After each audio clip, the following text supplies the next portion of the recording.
السلام علیکم ورحمۃ اللہ وبرکاتہ۔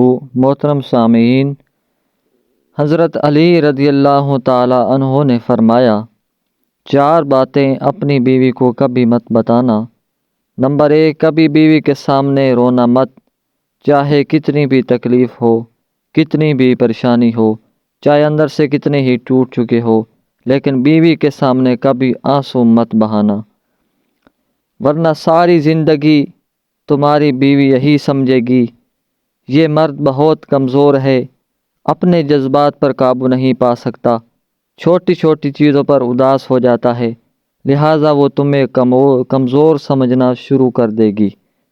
نمبر 2، بیوی کے سامنے اس کے گھر والوں کی برائی مت کرنا، کیونکہ ایک عورت جب شادی کرتی ہے تو اپنا گھر چھوڑ کر آتی ہے، لیکن اپنے ماں باپ کبھی کوئی نہیں چھوڑ کر آتا۔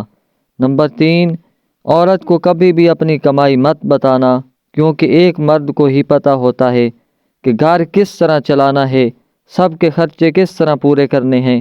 ہاں، عورت کو اس کا خرچہ ضرور دیں اور اس کی ضروریات کا بھی ضرور خیال رکھیں۔ نمبر 4، اپنی بیوی کے سامنے کبھی اپنے گھر والوں کی برائی مت کرنا، کیونکہ اس طرح تم خود ہی اس کی نظر میں اپنی عزت ختم کر دو گے۔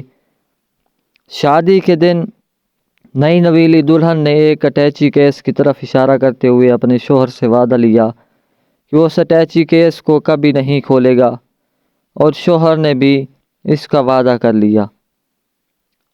شادی کے 50ویں سال جب بیوی بستر مرگ پڑ گئی تو خاوند نے اسے اٹیچی کیس یاد دلایا۔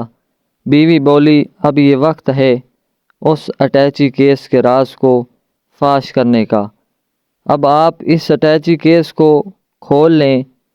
خاوند نے اٹیچی کیس کھولا تو اس میں سے 2 گڑیاں نکلیں۔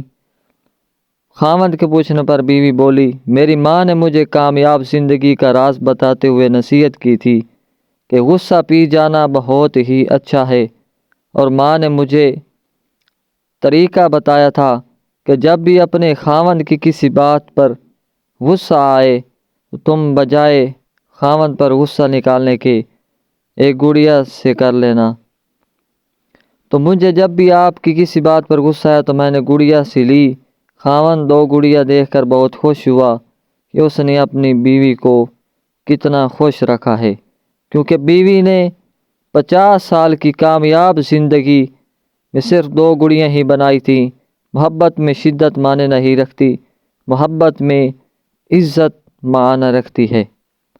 محترم سامعین، ایک ہوتا ہے کسی کو اپنی طبیعت کے مطابق ڈھال لینا، اور دوسرا ہوتا ہے کسی کی طبیعت کے مطابق ڈھل جانا۔ ان دونوں پہلوؤں میں انداز نرمی اور محبت والا ہو تو تب ہی رشتے بنتے ہیں، ورنہ جھگڑوں کے سوا کچھ حاصل نہیں ہوتا۔ محترم سامعین، یہ باتیں آپ کو خوبصورت لگی ہوں گی۔ اللہ تعالیٰ نے دنیا میں جو سب سے پہلے رشتہ بنایا وہ میاں اور بیوی کا ہی رشتہ تھا، اور پھر باقی سارے رشتے اس کے بعد بنائے، اور پھر یہ رشتہ تو ہے ہی بھی ایسا، کتنی بھی دھوپ چھاؤں آئے اس رشتے میں ایک دوسرے کے بغیر گزارا ممکن ہی نہیں۔